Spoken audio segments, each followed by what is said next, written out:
Hello people, Scottish Nutjob here, and I'm going to be talking about Sniper Elite 3 for the PlayStation 4. And first things first, I'm going to talk about the options menu. You have many things to choose from campaign to challenges, multiplayer, loadout where you can customise your rifle, or shoot range where you can practice your rifle skills. And I'm just going to talk about the loadout quickly for a minute.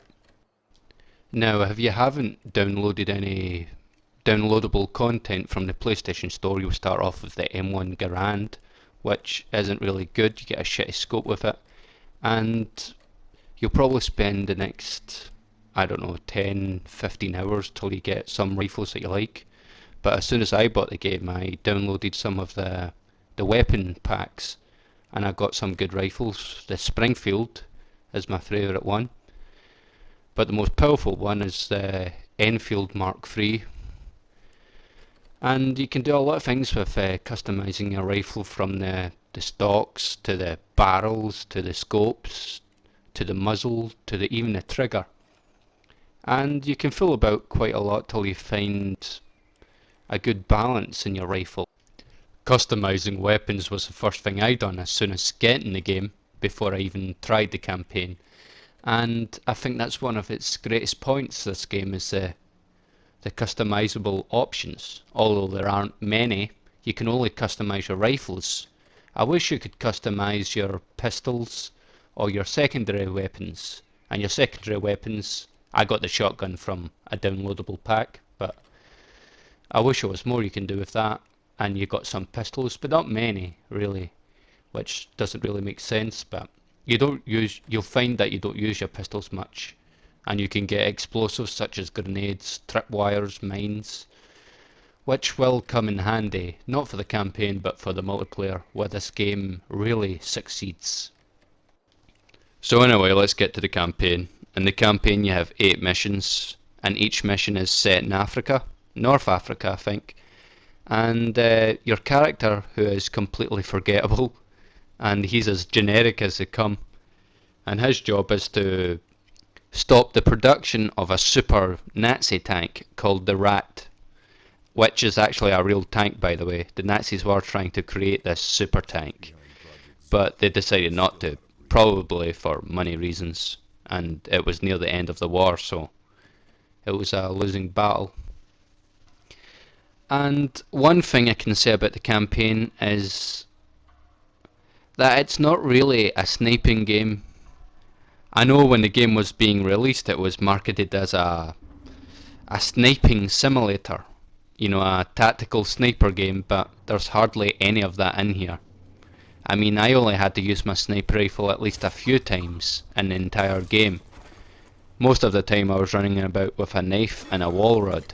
A wall rod is a silenced pistol created by the British during the Second World War. And yeah, it's just not memorable. But it can be fun if you turn the difficulty settings up to high, to authentic. Then the game can be thrilling, the game can be exciting, and it can be pretty nerve-wracking. And I suggest that if you're going to play the campaign, which I recommend you just give it a skip, but if you do really want to play the campaign, I suggest playing it on authentic mode. And the graphics are quite good, especially during the daytime with the shadows and the lighting. And the grass effect is pretty damn good. Now, I can't talk about Sniper Elite without talking about the bullet effects when it hits a body. And this is where Sniper Elite really shines. You can turn the option off, but look at this. I mean, who wants to turn this off? And there's a variety of ways you can hit a human body. I mean, you can hit it in, like for instance, look at this.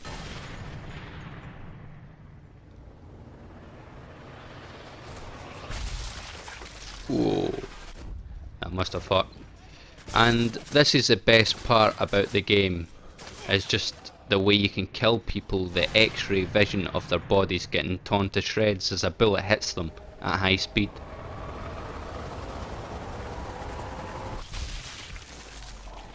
But unfortunately, if you go up to the dead bodies afterwards, you won't see any of the effects of the bullet wound, which is kinda disappointing. It's a great sniping game. I just wish the campaign would have focused on sniping more than just trying to be a Splinter Cell Metal Gear Solid ripoff. Oh shit, that's fucking brutal. Look at that. That's what I love about the game, you know. You can just spend hours just killing people, shooting different parts of their bodies to see what different bullet wounds look like. I've been trying for ages to try and shoot someone in the balls. I heard if you shoot them in the testicles you'll see the effects of that. But the enemy don't stand still very often. Hopefully this will. Come on. Oh fuck, that hurt. Now I'm going to talk about the multiplayer.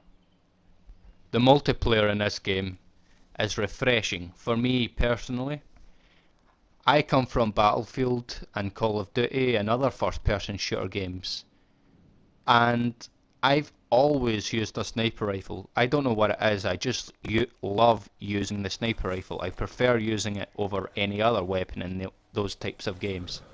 So I've always wanted a game that was just focused on sniping, and this game delivered in the multiplayer aspect of that. The campaign not so much, but the multiplayer, in my opinion, is underrated. I wish more people could play it, but I think the reason why not many people do play it is because either the campaign, you know, turned them away. They played the campaign, hated it, threw away the game without giving the multiplayer a try, or they just don't have the patience for being a sniper. And to succeed in the multiplayer, you have to have a high intelligence of small little details. You need to have a lot of patience and a lot of skill. And it might take you a week, a few days to a week to get used to the controls and the gameplay.